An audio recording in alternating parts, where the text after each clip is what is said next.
आणि आपण ते वाचलं आहे. आपण जसे स्तोत्र संपवले वाचून तसेच नीतिसूत्रे सुद्धा संपवणार आहोत. आणि मग पवित्र शास्त्र काय सांगतं त्याकडे आम्हाला बारकाईनं आमचं लक्ष केंद्रित करायचं आहे. आणि जेव्हा तुम्ही वाचाल तेव्हा तुम्हाला समजेल की आपण काय काय शिकत आहोत आणि देवबाप कशा पद्धतीनं आपल्या बरोबर बोलत आहे. एकदा जोरदार म्हणूया परमेश्वराची हालेलुया. सर्वजण तयार आहात ना?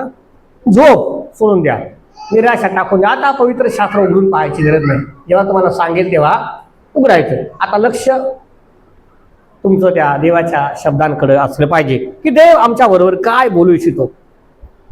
प्रभू परमेश्वर सर्वांना मी असं म्हणेल की खूप खूप आशीर्वाद देऊ इच्छितो. लक्षात घ्या काय म्हणतं देव सर्वांना. कोणीही असा नाही की देव त्याला आशीर्वाद देणार. तो वाईट असो चांगला असो कसाही असो, पण देवाची इच्छा असती की त्या प्रत्येकानं आशीर्वादित व्हावं. आम्ही कदाचित या प्रार्थना घरामध्ये रिकामे आलो, कदाचित या प्रार्थना घरामध्ये निराश असे आलो, पण जाताना खात्रीनं मी तुम्हाला सांगतो की देव आम्हाला आशीर्वादित करून पाठवणार आहे. बोला हालेलुया. आणि त्याकरिता ते वचन शैतानाने हिरावून नेऊ नये म्हणून आमचं लक्ष देवाच्या वचनाकडे बारकाईनं दिलं पाहिजे. पवित्र शास्त्राने वाचताना म्हटलं की कोणी पेरणार आला आणि त्याने पेरणी केली आणि काही बी वाटेवर पडलं. आणि वाटेवर पडलेलं बी लोकांनी पायदळीत तुडवलं आणि ते नाश पावलं. काही बी काट्यात पडलं. काटे असल्यामुळं त्या झाडाला अंकुर फुटलं नाही, ते बी फुटलं नाही आणि काय झालं संपून गेलं. पण काही बी मात्र खडकावर पडलं. खडक म्हणजे कठीण हृदय आहे. ऐकतो इथे बसलोय पण मन घरी फिरते, मन गावाला आहे, मन विचारात आहे, मन कर्जात आहे, मन समस्येत आहे, मन प्रॉब्लेम मध्ये आहे. आणि त्या मनाला सांगायचं येशूच्या नावामध्ये निघून जा हालेलुया. आणि तुम्ही पाहाल की देवाचं वचन कार्य करू लागेल. मग तो म्हणतो काही बी सुपीक जमिनीत पडलं आणि किती पट पीक आलं? 60 पट, 70 पट आणि 100 पट. तर 100 पट पीक येण्याकरिता आम्हाला देवाचं वचन शिकायचं आहे, आशीर्वादित आम्हाला व्हायचं आहे. तर आम्हाला लक्ष पुरवलं पाहिजे. आम्ही नीतिसूत्र शिकत आहोत आणि ह्या नीतिसूत्रांमध्ये खूप खूप आणि खूप खूप आशीर्वाद लपलेले आहेत. खूप ज्ञान दडून ठेवलेलं आहे. ते ज्ञान आम्हाला साठवायचं आहे, ते ज्ञान आम्हाला जतन करायचं आहे. हे नीतिसूत्रे बुद्धी, ज्ञान, समंजसपणा, ज्याला आपण तरकीब म्हणतो, ज्याला आपण उन्नती म्हणतो, उन्नती, मुक्ती, सहनशीलता, या सगळ्या गोष्टी त्यात ठासून भरल्यात आणि त्या आम्हाला शिकायच्या आहेत. आम्ही काय केलं पाहिजे, काय केलं नाही पाहिजे, काय निवडून घेतलं पाहिजे, काय टाकून दिलं पाहिजे, विजय पराजय युद्ध भांडण सगळ्या गोष्टी या नीतिसूत्रात आहेत. लक्षात घ्या. बोला हालेलुया.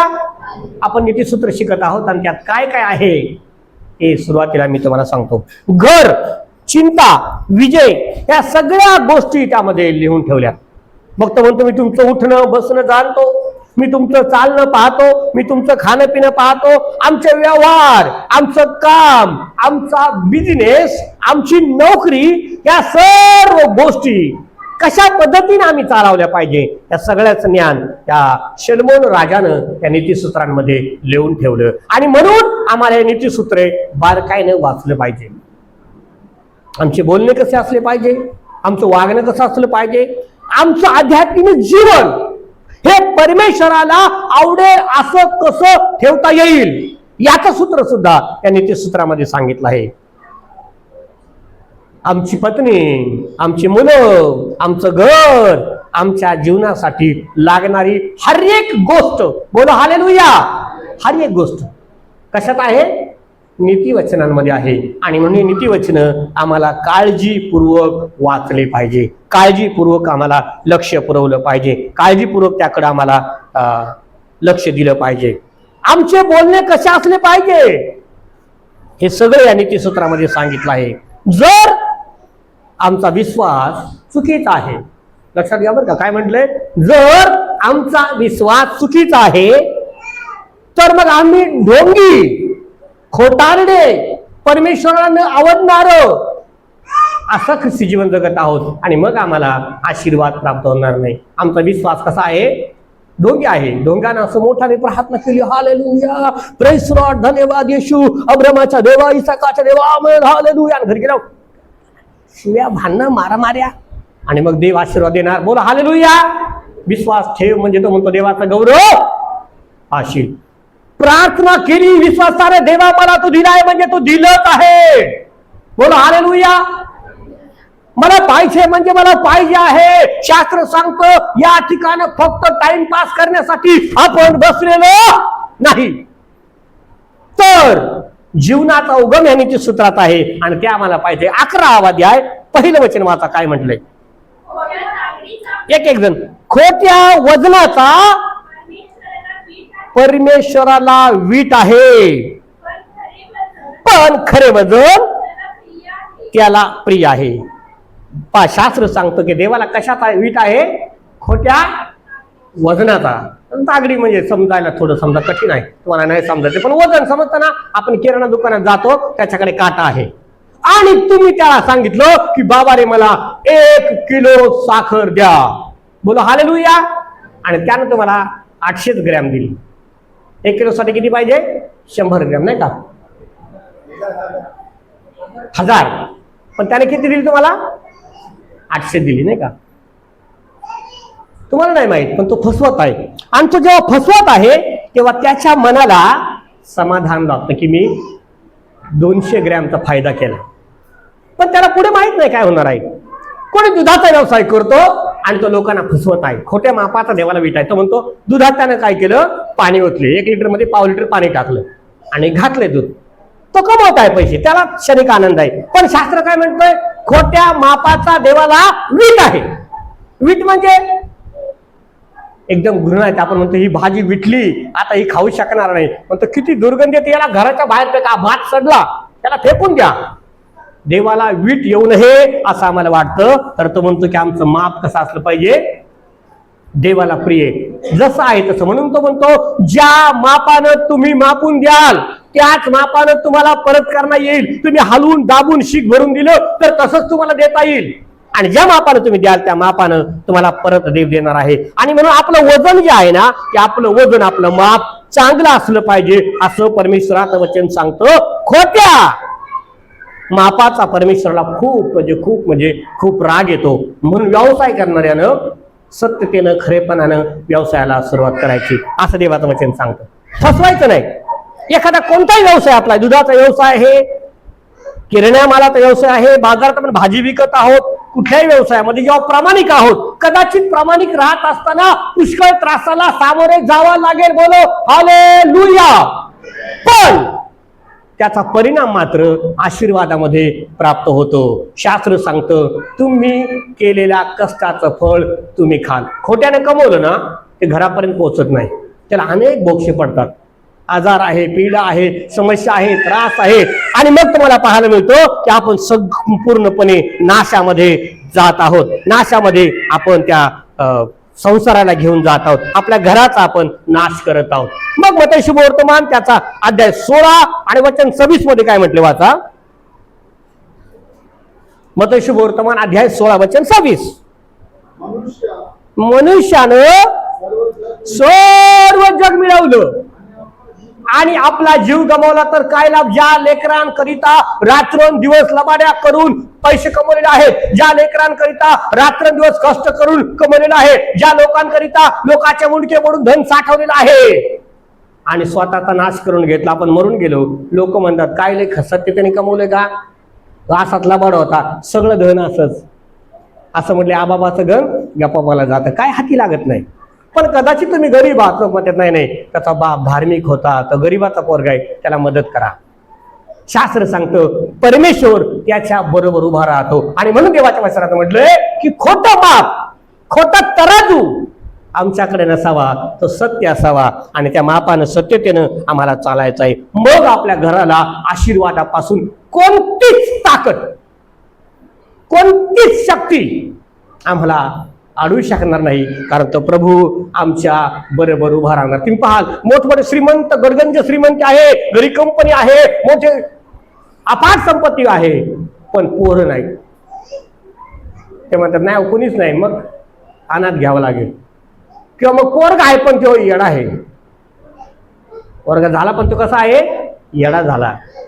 शास्त्र सांगतं की देवाच्या विरोधात जेव्हा आम्ही वागतो ते माप आमचं देवाने काय केलंय, मोजले. ज्या क्षणी आम्हाला परमेश्वर समजला त्या क्षणी आम्ही ते पाप टाकून दिले पाहिजे.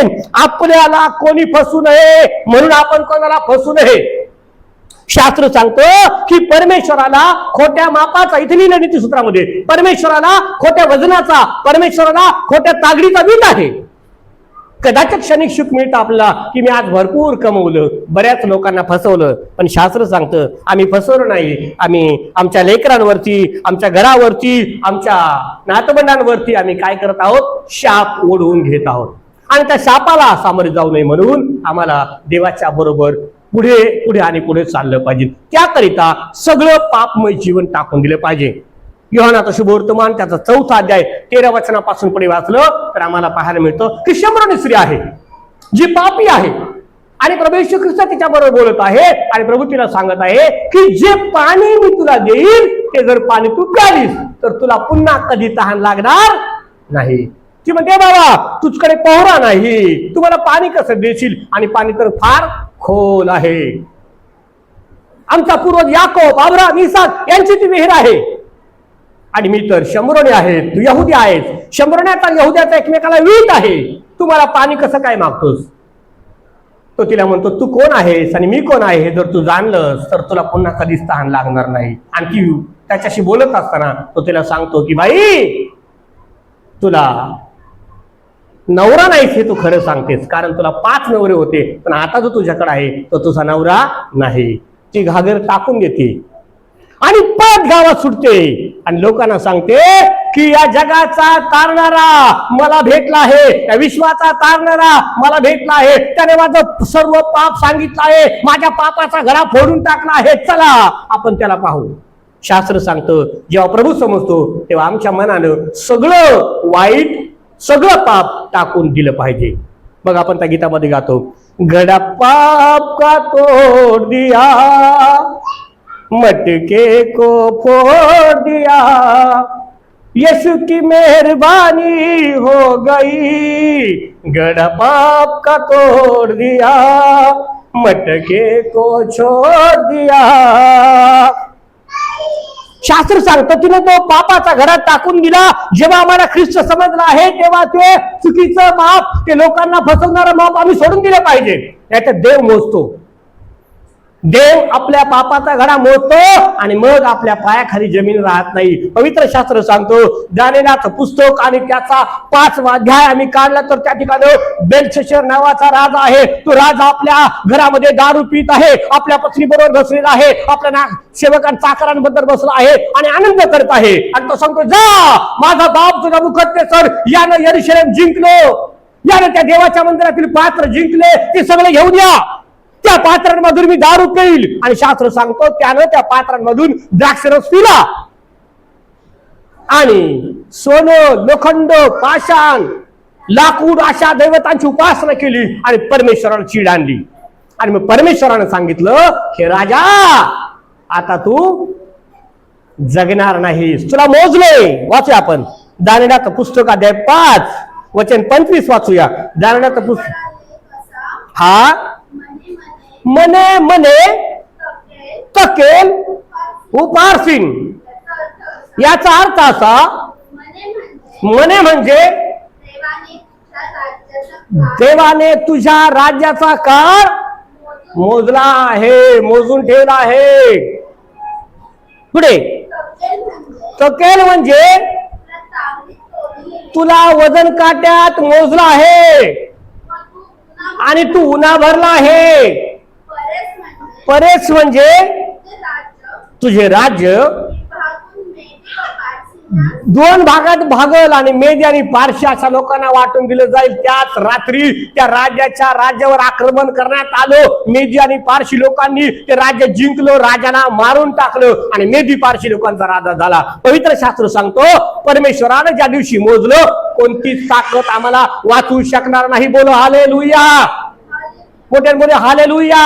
ज्या दिवशी परमेश्वराने ठरवलं की मरणार कोणीच वाचू शकणार नाही. कितीही पैसा, कितीही धन, कितीही संपत्ती आम्हाला वाचवणार नाही. पण जेव्हा परमेश्वर आमच्या बरोबर आहे तर मृत्यू आमचं काहीच करू शकणार नाही. शास्त्र सांगतं त्या राजानं परमेश्वराच्या विरुद्धामध्ये आचरण केलं. मग देवानं त्याच्याकडे भिंतीवर लिहिण्याकरता एक हात पाठवला आणि त्या हाताने तो लिहित आहे, मने मने तकेल उपारशीन. आणि त्या भिंतीवर हात लिहित असताना राजा घाबरला, त्याला घाम फुटला, तो शोधू लागला. तो सर्व मंत्र्यांना, खासदारांना, सगळ्यांनी लोकांना, सर्व देवाच्या आत्मा असणाऱ्या लोकांना बोलू लागला. पण त्याला त्या भिंतीवरला लेख कोणी सांगेना. काय लिहिले त्याचा अर्थ त्याला कळेना. तेव्हा कोणीतरी सांगितलं, जा तुझा बाप नबुकदनेस्सर याच्या काळामध्ये एक दानिएल नावाचा मनुष्य जो स्वप्नांचा अर्थ सांगतो, ज्याच्या ताई देवाचा पवित्र आत्मा वसतो, जो देवाच्या आत्म्याने भरून गेलेला आहे, तो मनुष्य तुला सांगेल. आणि दानिएलला राजाच्या समोर आणण्यात आलं. राजा म्हणाला की जर तुम्हाला त्या भिंतीवरील लेखाचा अर्थ सांगितला तर तुला जांभळे वस्त्र घालण्यात येईल, तुझ्या गळ्यामध्ये सोन्याचा गोप घालण्यात येईल आणि मंत्रिमंडळातल्या तिघांपैकी तुला मोठ्या पदावर चढवलं जाईल. त्या दानिएलने काय म्हणावं? बोला हालेलुया, मोठे मला हालेलुया. दानिएल त्या धनाच्या मागे धावला नाही. तो म्हणतो, ए राजा, तुझे बक्षीस तुला ठेव, तुझं सोनं चांदी तुलाच राहू दे, त्या दुसऱ्याला उपहार कर. पण मी तुला खरं सांगतो, तुझा काय मोजला आहे, तुला तोडला आहे आणि तू आज रात्री मरणार आहेस. इतकं स्पष्ट त्या देवाच्या सेवकानं त्या राजाला सांगितलं. आणि पवित्र शास्त्र सांगतं त्या सांगण्याप्रमाणे घडलं आणि दानिएलला उंच पदावर चढवलं गेलं. मला सांगायचं आहे, खरं वजन देवाला प्रिय आहे. जर आशीर्वाद हवे आहे, जर सुख हवं आहे, घरामध्ये शांती हवी आहे, पत्नी निरोगी हवी आहे, लेकरं चांगले हवे आहेत, घर चांगलं हवं आहे, तर परमेश्वराच्या मार्गावर चालण्याचा प्रयत्न करा. कदाचित त्रास होईल, बोला हालेलुया. कदाचित मोठी गाडी नसेल, हालेलुया. कदाचित धनसंपत्ती नसेल, हालेलुया. पण शांती घरामध्ये असेल, बोला हालेलुया. आणि पवित्र शास्त्र सांगतो की देवाच्या वचनावरती विश्वास ठेवून आम्हाला मागायचा आहे. तो म्हणतो मागा म्हणजे तुम्हाला दिलं जाईल. मग तो सांगतो आकाशातील पाखरांकडे पहा, ती पेरणी आणि कापणी करत नाही आणि कोठारा साठवत नाही, मी त्यांना खावास देतो. त्यापेक्षा तुम्ही अधिक आहात. कोणीही निराश राहणार नाही, एकही मनुष्य उपाशी राहणार नाही, एकही या वर्षामध्ये कर्जबाजारी राहणार नाही. जेव्हा त्या वचनांचा अभ्यास करणार आहोत, त्या वचनांमध्ये आम्ही रमणार आहोत आणि देवाबरोबर आमचं नातं घनिष्ठ होणार आहे. त्याकरिता सगळ्यात पहिली गोष्ट पापाचा वीट मानूया, पापाला सोडून देऊया आणि परमेश्वराची आराधना करायला सुरुवात करा. तुम्हाला पाहायला मिळेल की देव आम्हाला उंच केल्याशिवाय राहणार नाही. दुसरं वचन वाचा, काय म्हटलंय मोठ्यानं? काय म्हणतो तो? गर्व झाला की अप्रतिष्ठा आलीच, पण नम्र जणांच्या ठाई ज्ञान असते. पहा, पवित्र शास्त्र सांगतं गर्व माणसाला संपवून टाकतो. च्या बेल्शस्सर राजाचा बाप नबुकदनेस्सर राजा, परमेश्वराने त्याला राजा केलं. आणि असं म्हटलंय दानिएलच्या पुस्तकामध्ये की त्या राजाच्या ठाई गर्वशाला. तो राजा काय म्हणतो? हे नगर मी माझ्या पित्यर्थ बांधलं, माझ्या गौरवासाठी बांधलं. शास्त्र सांगतं हे वचन, हे शब्द तो बोलतात देवानं त्याला वेडा केला आणि जनावराप्रमाणे तो गवत खाऊ लागला. कोण? समजताय का? नबुकदनेस्सर राजा असताना देवाने त्याला झुगारून दिलं. शास्त्र सांगतं जेव्हा गर्व येतो तेव्हा आमचं घर संपून जातं, जेव्हा गर्व येतो तेव्हा आमचं कुटुंब उद्ध्वस्त होतं. ताठ मानेचे लोक देवाला आवडत नाही. गर्वानं फुगलेला मनुष्य देवाला आवडत नाही. मीच केलं, देव म्हणतो तू कोणीच नाही. आम्ही म्हटलं पाहिजे हे सर्व काही परमेश्वराचं आहे, बोलो हालेलुया. म्हटलं पाहिजे माझं घर परमेश्वराचं आहे, बोलो हालेलुया. हे लेकरं परमेश्वराने दिलेले आहेत, हालेलुया. हे जे काय आहे ते परमेश्वराचं आहे, हालेलुया. जेव्हा आम्ही परमेश्वराला समर्पित करतो, शास्त्र सांगतं की आमचं चांगलं झाल्याशिवाय राहत नाही. पवित्र वचन आम्हाला सांगतं नीतिसूत्रामध्ये शलोमोन राजा आम्हाला सांगून ठेवतो की गर्व आम्हाला काय करायचा? सोडून द्यायचा आहे. कारण काय म्हटलंय? नम्र लोकांवर दया होते, नम्र लोकांना देव आशीर्वाद देतो. हे फक्त सांगण्यापुरते वचन नाही, ते आचरण करून पहा ते किती जीवनासाठी कार्य करतात. प्रभू येशू ख्रिस्ताला म्हटलंय यशायाचं पुस्तक आता 55 अध्याय वचन 60 मध्ये आपण वाचतो की लोकर कातरणाऱ्या मेंढराप्रमाणे तो गप्प राहिला, एक शब्द सुद्धा बोलला नाही. त्याचे हाल करण्यात आले तो बोलला नाही, त्याच्या तोंडावर थुंकलं तो बोलला नाही, त्याला मारण्यात आलं तो बोलला नाही, डोक्यात काट्यांचा मुकुट घालण्यात आला तो बोलला नाही, हातात खेळ ठोकण्यात आले तो बोलला नाही. तो इतका नम्र झाला. आम्हाला सुद्धा नम्र व्हायचं आहे. शेजारी आम्हाला काय म्हणेल म्हणून ती हरकत नाही, बाबा तू मोठा हो. तेव्हा शास्त्र सांगतं की देव आमच्या बरोबर युद्ध लढतो. युद्ध परमेश्वराचं आहे, तुमचं आणि माझं आहे. गर्व आम्हाला टाकून द्यायचा आहे आणि नम्र व्हायचं. नम्र झाल्यानंतर देव आम्हाला उंच उंच आणि उंच करतो. लोक म्हणतात की तो देवाचा माणूस आहे, त्याला जागा द्या. बोला हालेलुया. दुसरा किती भारी आला, लोक म्हणतात तो फुगराट आहे, ते बेकार आहे, तो चांगला नाही, त्याला सोडून द्या, जाऊ दे त्याला. पण नम्र माणसाला लोक आपाप देव आपाप उंच करतो. वाचूया आपण स्तोत्रसंहिता पुस्तक अध्याय 31 आणि वचन 23. लवकर लवकर काढा, कोणीतरी तरुणांनी वाचा. स्तोत्रसंहिता 138 वचन 6. आहो परमेश्वराचे सर्व भक्त हो,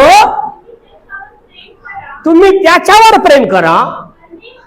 परमेश्वर हा रक्षण करीतो. पहा गर्विष्ठांचं पुरेपूर. काय म्हटलंय? गर्विष्ठ माणसाला कोण संपवतो? स्वतः. काय लिहिलंय? कोण संपवतो? देव संपवतो. तुम्ही आणि मी कोणी नाही. गर्वानं फुगलाय फुगू द्या. शास्त्र सांगतं असं म्हटलंय, मराठीमध्ये म्हणा आहे, गर्वाचं घर खाली. एक दिवस गर्विष्ठाला नाशाला कारणीभूत जावं लागतं, कारण त्याला संपवणारा स्वतः देव आहे असं वचनात म्हणते. पण नम्र माणसाला देव काय करतो? उंच करतो. नम्र व्हा, तुम्ही जग जिंकणारे व्हाल. नम्र व्हा, तुम्ही आशीर्वादित व्हाल. नम्र व्हा, तुम्ही देवाचं प्रिय व्हाल. नम्र व्हा, आम्ही देवाचं लेकर हो. राग आम्हाला टाकून दिला पाहिजे. नम्र व्हायचं म्हणजे काय केलं पाहिजे? राग आम्हाला सोडला पाहिजे. नम्रता नाही. शास्त्र सांगता मी ख्रिस्ती जीवनच जगत नाही. बोल हालेलुया. नम्र व्हायचं आहे. कदाचित कोणी आमचं मन दुखवलं, सोडून द्या. कदाचित आम्हाला कोणी बोललं, सोडून द्या. नम्र व्हायचं आहे. जेव्हा नम्र होतो तेव्हा देव आम्हाला उंच करतो. वाचू स्तोत्र 138 वचन 6. एक एक.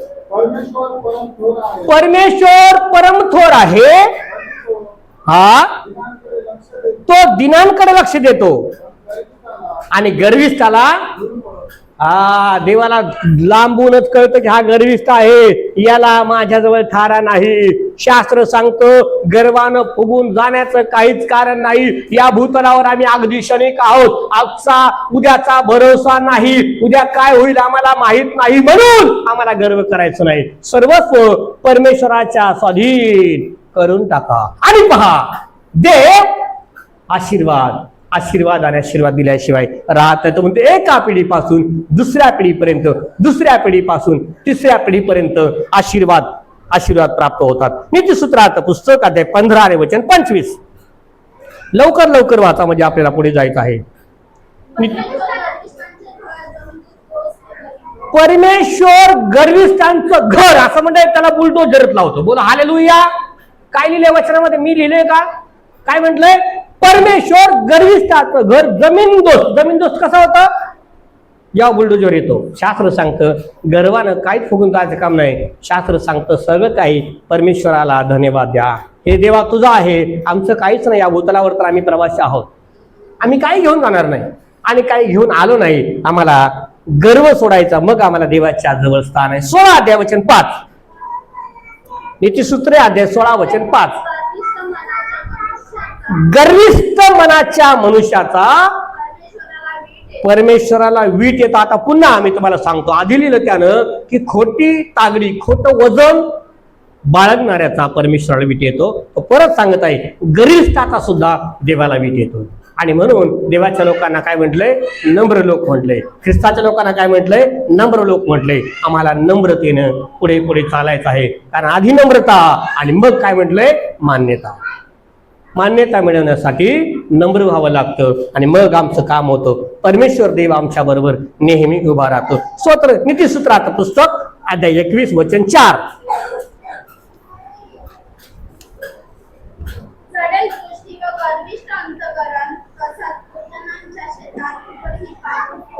शास्त्र सांगतं चढेल आणि गर्विष्ठ माणसाला देवाच्या जवळ थारा नाही. तो काँग्रेस सारखा, काँग्रेस म्हणजे गवता, कडू गवतासारखा, त्याचा काय उपयोग नाही. त्याला उपटून काय करतात, फेकून देतात. शास्त्र सांगतं, देवाचं वचन सांगता मला नम्र होऊन देवाच्या जवळ जायचं आहे. पुढे पाहता तिसरं वचन पाहता, नीतिसूत्राचं पुस्तक अध्याय 11 वचन 3. सर्वांचा सात्विकपणा त्यांना सांभाळितो आणि कपटी इसमाचा कुटिलपणा त्यांचा नाश करीतो. पुढे क्रोधाच्या समयी धन उपयोगी पडत नाही, पण धार्मिकता, काय म्हणते त्या पानावरती असं पेनानं लाईन मारून ठेवा शेवटच्या वेळेला. काय म्हटले, धार्मिकता मृत्यू पासून मुक्त करीते. बोलो हालेलुया. ते वचन जेव्हा वाचलं मी पुन्हा वाचलं मी ते पुन्हा वाचलं मी पुन्हा वाचलं. शास्त्र सांगतं फक्त आणि फक्त धार्मिकतेच्या वाटेवर चालायचं आहे. तो म्हणतो धन सुद्धा आम्हाला वाचू शकत नाही. जेव्हा मरण येतं ना, डॉक्टरांच्या पुढे पैशाचे थप्पी मांडा, ढीग लावा. तो काय सांगतो, आता माझ्या हातात काही नाही, आता काय करा, देवाला धावा करा. मग जर देवाला धावा करायचा आहे तर कशाला डॉक्टरकडे जायचं? पहिलं देवाकडे गेलं तर ती वेळच आमच्यावर येणार नाही, ते संकट आमच्यावर येणार नाही, त्या आजार नाही. येशूच्या नावामध्ये माझ्या घरामधून निघून जा. हालेलुया. त्या सर्व प्रकारच्या त्रासाला म्हणा, माझ्या कुटुंबामध्ये तुला जागा नाही, निघून जा. हालेलुया. माझ्या घरामध्ये तुला स्थान नाही, निघून जा. हालेलुया. तो कुठलाही आजार आमच्या घरावर चालणार नाही, पण आम्हाला विश्वासामध्ये मजबूत राहायचे. बोलो हालेलुया. विश्वास डगमगू नाही द्यायचा. आम्ही विश्वास ठेवतो, हा होईल, आणि जवळ आलं का म्हणतो काय माहित बाबा आता होईल का नाही होईल. विश्वास डगमगू द्यायचा नाही. एकदा देवाला सांगितलं तर तो करणार आहे. बोलो हालेलुया. मेलं तरी चालेल, पण विश्वासामध्ये कमजोर व्हायचं नाही. शास्त्र सांगतं, क्रोधाच्या समयी कितीही राग आला आम्हाला, पण आमचं धन आम्हाला वाचू शकणार नाही. करुणा आला, तुम्ही पाहिलं, करुणा आला. भरपूर लोकांकडे धन संपत्ती पैसा होता, पण वाचू शकले का? म्हणजे धार्मिक आहे, त्यांना काही झालं नाही. त्यांच्या तंबूच्या बाजूला परमेश्वरानं देवदूत उभे केले. करुणा आला, पण कोणीही मृत्यू पावलं नाही, कारण देव आमच्या बरोबर आहे. बोला हालेलुया. बोले मला हालेलुया. बोला देव माझ्या बरोबर आहे. माझ्या कुटुंबाचा नाश होणार नाही. कुठलाही आजार, कुठलीही सैतानी शक्ती माझ्या कुटुंबावर चाल करणार नाही. बोलो हालेलुया. जेव्हा देवाचे वचन तुमच्या जीवनात काम करतील, शास्त्र सांगतं सैतान निघून जाईल. धार्मिकता, काय म्हटलंय, धार्मिकता मृत्यू पासून वाचवणारी आहे. फक्त आणि फक्त आम्हाला धार्मिक जीवन जगण्याचा प्रयत्न करायचा. आता धार्मिक कसं जगता येईल हे पवित्र शास्त्र सांगतं. तो काय म्हणतो, जे झाड पाण्याच्या प्रवाहाजवळ लावले असते, जे झाड आपल्या अंगाने फळ देते, ज्याचे पानं कोमजत नाहीत, अशा झाडासारखा तो आहे. जो रात्र आणि दिवस या पवित्र शास्त्रात रमतोय, जो पवित्र शास्त्राचं मनन करत आहे, जो पवित्र शास्त्र वाचत आहे. म्हणून मी या वर्षामध्ये तुम्हाला ओरडून पुन्हा सांगत आहे की रोज देवाचं वचन वाचा, रोज एक तरी अध्याय वाचा आणि पहा, आरोग्य तुमच्या जवळ. बोला हालेलुया. पण सैतान तुम्हाला वाचू देणार 2 तास टीव्ही पाहू, 4 तास मोबाईल पाहू, पण 10 मिनिटं वचन वाचायला वेळ नसेल. बोला हालेलुया. आपण म्हणून कामाला वेळ नाही. सैतानानं कामानं असं पॅक बांधून टाकलं. कामाने काय केलंय, तुम्ही आजारी पडले, पडू नये. बोला हालेलुया. बोला मी आजारी पडणार नाही. बोला मी आजारी पडणार नाही. मी असं म्हणत आहे की जर कदाचित आपण आजारी पडलो, दवाखान्यात ऍडमिट झालो, सलाईन लावलं, मग कोण करतं काम? कोण काम करतंय? ते काम तसंच पडतं का नाही? असं लक्षात धरायचं की आता मला देवाला हा समय द्यायचा आहे. शुक्रवारी प्रार्थना आहे चर्चमध्ये, कितीही काम राहू द्या, मला प्रार्थनेला जायचं तर रविवारी ठरवायचं. बोला हालेलुया. पुन्हा सूचना सांगणार नाही. मी नसलो तरी प्रार्थना होईल, तुम्ही येऊन प्रार्थना घ्यायची. जर प्रार्थना केल्या नाही तर आपण वाचणार नाही. लक्षात घ्या, आम्हाला जास्तीत जास्त काळ प्रार्थनेत घालवायचा आहे. शरीर कामानं थकतं, सैतान काय करतो, थकवतो. जर आम्ही आजारी पडलो आणि जास्त प्रार्थनेला गेलो, जर आम्ही आजारी पडलो आणि जास्त प्रार्थनेला गेलो, जर आम्ही आजारी पडलो आणि जास्त प्रार्थनेला गेलो, लक्षात घ्या काय सांगत आहे शैतान. काय सांगेल, अरे मी याला आजारी पडतोय, आधी देवाकडे जातोय, आता मी याला आजारीच करीत नाही. बोला हालेलुया. आजारी येईल का? येणार नाही, कारण देव काय करेल, बरं करेल. पण आजारी पडलो का आपण प्रार्थनेला जात नाही. शैतान हात्याराने काम केलं, आजारी पाडला, आता हा प्रार्थनेला जात नाही. मग तो अजून आजारी पाडतो, तो पड आजारी. शनिवार आला पड आजारी, शुक्रवार आला पड आजारी, सोमवारी चांगला होतो मी. शैतानाला माहित आहे की आजारी पडला की चर्चला जात नाही. मग काय करायचं, उलट करायचं. आजारी पडतोय ना, मग मी जाऊन प्रार्थनेला बसतो. तुमचा सगळा आजार येशूच्या नावात काय होईल, निघून जाईल. बोलो हालेलुया. पवित्र शास्त्र सांगतो ताप आला पेत्राच्या सासूला आणि येशूने त्यानं स्पर्श केला, ती उठली आणि त्याची सेवा करू लागली. पवित्र शास्त्र सांगतो रक्तस्रावी स्त्री तिने आपल्या मनामध्ये ठाण मांडला की मी परमेश्वराला जाईल आणि त्याच्या वस्त्राला स्पर्श करेन आणि मी बरे होईल. माझा 12 वर्षाचा आजार आहे आणि मी त्या आजाराने पिडून गेले आहे आणि मी त्या आजाराला कंटाळले आहे. तो आजार कशानेच बरा होत नाही. आणि शास्त्र सांगतो ती त्या गर्दीमध्ये शिरली आणि तिने मनामध्ये पक्का निर्णय घेतला की मी परमेश्वराला स्पर्श करेल. आणि स्पर्श झाला आणि देवाच्या अंगातून दैवी शक्ती निघाली. आणि येशूनं म्हटलं की मला कोणी स्पर्श केला? ती म्हणते गुरुजी मी तुम्हाला स्पर्श केला. तो मनात विचार धरून या की मी जेव्हा रविवारी जाईल तेव्हा बरी होईल. बोला हालेलुया. मी शुक्रवारी जाईल तेव्हा बरी होईल. हालेलुया. मी बुधवारी प्रार्थना जाईल तेव्हा बरी होईल. हालेलुया. मी बरा होईल, माझे लेकर बरे होतील, माझं चांगलं होईल, माझ्या घरात आनंद राहील, माझ्या घरात शांती राहील. कारण पवित्र शास्त्र सांगतो संपूर्ण जग हे परमेश्वरात आहे. आणि जेव्हा तुम्ही आणि मी परमेश्वराच्या जवळ जाणार आहोत, सगळे आजार आपाप काय होतील, पळून जातील. सगळे आजार आपाप काय होतील, पळून जातील. पुढे वाचा काय म्हटलंय. हा सात्विकाची धार्मिकता त्याचा मार्ग नीट करीते, पण दुर्जन आपल्या दृष्टतेने पुढे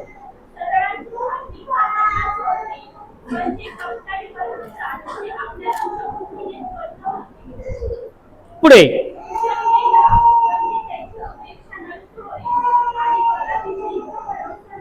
आता 13 वचन वाचा काय म्हटलंय. काय म्हटलंय, लावा लावी करीत फिरणारा गुप्त गोष्टी उघड करीतो, पण ज्याच्या चित्ती इनाम वसतो तो गोष्ट गुप्त ठेवितो. शहाणा मनुष्य कोण आहे, जो सगळ्या प्रसंगी काय करतो, शांत राहतो, काही लावालावी करीत नाही. माणसाला त्याला काय म्हणजे चुगली करायला फार आवडतं. शास्त्र सांगतं चुगली करणाऱ्याचा सुद्धा परमेश्वराला काय आहे, विटा तुला काय करायचंय करू दे, त्याला काय करायचं तर तू शांत राहा, हे मन जे होतं. पण माणसाला काय होतं, मी कधी सांगू, हा तो तो तो तो तसा म्हटला तुमच्याबद्दल. आणि काय होतं लावालावी करून, घराच्या घर उद्ध्वस्त होता. असं म्हटलंय. एक बाजार असतो, त्या बाजारामध्ये दास समजतात ना, गुलाम विकले जातात. आणि एका गुलामाची फक्त 100 रुपये किंमत होती. तरुण देखना चांगला सुंदर गुलाम, फक्त त्याची किंमत होती 100 रुपये. सगळे लोक आले म्हणले की याची इतकी कमी किंमत का, दुसऱ्याची लाखात किंमत आहे. ते म्हणजे हा गुलामाकडे एक गोष्ट आहे, हा जो गुलाम आहे ना हा चुगलीखोर आहे, हा लावालाव्या करतो. ते दोघे नवरा म्हणते हा काय लावालाव्या करीत, आपलं घर डोंगरावर आहे, आपल्या घरी कोणीच नाही आणि आपण दोघांच आहोत नवरा बायको, हा काय करेल, चला 100 रुपयात मिळाले आपण घेऊन जाऊ. ते त्या गुलामाला घेऊन जातात. काही दिवस तो फार प्रामाणिकपणे काम करतो आणि त्यांचा विश्वास जिंकतो. ते म्हणतात काय माणूस होता तो, 100 रुपयाला इतका चांगला गुलाम दिला, त्याने किती सुंदर काम करतो, झाडू स्वच्छ मारतोय, व्यवहार स्वच्छ करतोय, प्रामाणिक, अगदी प्रामाणिक. 100 रुपये जरी दिले तर 10 पैसे उरले तरी तो आनंद देतोय, काहीच करत नाही. पण त्याच्या पोटात त्याची खोड आहे. असं म्हणलं ना, खोड काय करते, माती खाते. एक दिवस तो मालकीन बाईकडे जातो आणि मालकीन बाईला म्हणतो मला साहेबाचं वागणं काय बरं दिसत नाही, त्यांचा काहीतरी बाहेर चक्कर आहे असा मला संशय. मी बाजारात गेलतो ना तिकडं अशी कृतीमध्ये नाही असं नाही. तो म्हणतो काय नाही, हे खरं खोटं जर सांगायचं असलं ना, एक मला साधू भेटला. तो साधू काय म्हटला, मालकाच्या दाढीचा केस तुम्ही कापून घेऊन या आणि मग मी तुम्हाला खरं सांगेल. आणि मग ती म्हणते की ठीक आहे, मी रात्री आज काय करते, त्यांचा दाढीचा केस कापून आणते. आणि मग तो मालकाला बाहेर भेटतो, मालकाला सांगतो सावध झोपा बरं, मी ऐकलंय बाईसाहेबांचा काहीतरी चक्कर आहे, त्या तुमचा खून करणार आहे आणि त्या उद्या त्या साधूला भेटणार आहेत. त्या साधूचा तुम्हाला फोन आलता का? तुम्ही हारा उद्या साधू येणार होता. आणि मग ती हळूच कैची घेते आणि त्याची दाढीचा केस कापायला जाते. तो उठून तिचा हात पकडतो. तो मला मारायचा प्लॅन करतेस का? आणि त्या दोघांमध्ये भांडणं होतात. ते दोघे एकमेकाला मारतात आणि ते मारतात. बोलो हालेलुया. आणि ही गोष्ट त्या नातेवाईकांना कळते. ते नातेवाईक पण एकमेकाला मारतात आणि पूर्ण गावात भांडणं, वाद आणि मारामाऱ्या सुरू होतात. फक्त हा काय करतो? चुगली करतो. शास्त्र सांगतं चुगली करणारा देवाला कधीच प्रिय नाही. म्हणून आपण आपल्या जिभेवर ताबा ठेवायचा. लगेच जीभ आवरायची, तोंड आवरत, देवा मला क्षमा कर बाबा, मी बोललो किंवा बोलायला लागलो. शास्त्र सांगतं सैतान कधी घुसतो ना आम्हाला समजत नाही. आणि म्हणून देवाच्या वचनामध्ये म्हटलंय की चुगली करणारा देवाला प्रिय नाही, देवाला आवडत नाही. पुढे आणखी एक वचन वाचा, मग आपण पुढे जाणार आहोत. मग आपण लवकर संपवणार आहोत, कारण घड्याळ आपलं काय आहे फार फास्ट होतं, साथ देत नाही. 22 वचन वाचूया. काय म्हटलंय? पाकामध्ये डुकराच्या नाकात जशी सोन्याची नथ तशी तारतम्य नसलेली स्त्री. आता डुकराला सोन्याची नथ घातली त्याला काय फायदा? आता वचनात लिहिले, मी काय माझ्या मनचं म्हणत नाही, मला स्त्रियांना काय दुखवायचं नाही, मी पुढे वाचत पण नाही. काय म्हटलंय? डुकराला सोन्याची नथ जरी घातली तर तो कुठे जातो? गटारात. तसं तारतम्य नसलेली बाई म्हटले, तिला सोन्याने मडवा तरी ती कुरकुरच करणार, तिला किती भारी साडी आणा तरी ती कुरकुरच करणार, किती राशन भरा तरी ती म्हणजे साबण संपले, ती समाधानी कधी राहणार नाही. ती म्हणणार नाही की बाबा माझ्याकडे अर्धा ग्लास पाणी आहे, असं नाही म्हणणार. ती म्हणा अर्धा खाली दिला का? कारण काय म्हणजे जशी डुकराच्या नाकात तुम्ही सोन्याची नथी घातली तर तो कुठे जाणार आहे? गटारातच जाणार आहे. तसं म्हणलंय तारतम्य म्हणजे जिचा तोंडावर ताबा नाही तशी स्त्री आहे. म्हणून पवित्र शास्त्र काय सांगतं? चुगली करू नये. आम्ही प्रार्थना करावी, देवा माझ्या मिस्टरांना आशीर्वादित कर, त्यांचा पगार वाढव, त्यांच्या कामात यश दे, त्यांच्या कष्टाला बरकत दे, त्यांच्या घराला शांती दे, त्यांच्या देवा आनंद दे. माझ्या लेकरांना तुमची प्रार्थना तुमचं कुटुंब सांभाळेल. बोला हालेलुया. किती स्त्रिया आहेत की ज्या आपल्या नवऱ्यासाठी 1 तास प्रार्थना करतात? बोला हालेलुया. हात उंच करा, मी डोळे बंद करतो. की किती स्त्रिया आपल्या नवऱ्यासाठी 1 तास प्रार्थना करतात? सगळ्यांनी हात उंच केला असं वाटतंय. काय म्हटलंय? अरे तो नवरा दिवसभर कामाला जातो, आपल्याकरिता घरी येईल का नाही माहित नाही. किती त्रास आहे, ट्रेन आहे, ऍक्सिडेंट आहे, मरण आहे, तो किती कष्टाचं काम करतो, त्या उन्हामध्ये काम करतो, त्या त्रासामध्ये काम करतो, त्या मालकाचे बोलणे खातो, त्या कामावाल्याचे बोलणे खातो.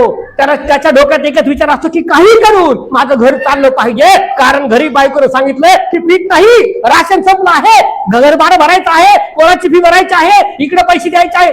ती सांगत आहे द्या द्या, आणा कुठून पण आण बाबा. ते आशीर्वाद मिळण्यासाठी फक्त आणि फक्त मी तुम्हाला सांगितलं शुक्रवारी प्रार्थनेला या, सगळे प्रॉब्लेम मिटतील. तो देव प्रार्थना ऐकली. बोला हालेलुया. परमेश्वराला म्हणा, देवा माझ्या सहकार्याला, माझ्या मिस्टरांना चांगलं आरोग्य दे, चांगलं आयुष्य दे. आणि शास्त्र सांगते कधी घडेल? जेव्हा आम्ही त्या देवामध्ये टिकून आहोत, त्या देवामध्ये घनिष्ठ आहोत. मग म्हटलंय की तारतम्य नसलेली स्त्री कशा आहे? डुकराच्या नाकात नथ असल्यासारखी. तर आम्हाला आशीर्वादित व्हायचं आहे. देव बाब या वचनांच्या करवे तुम्हाला आणि मला आशीर्वादित करो. आमेन.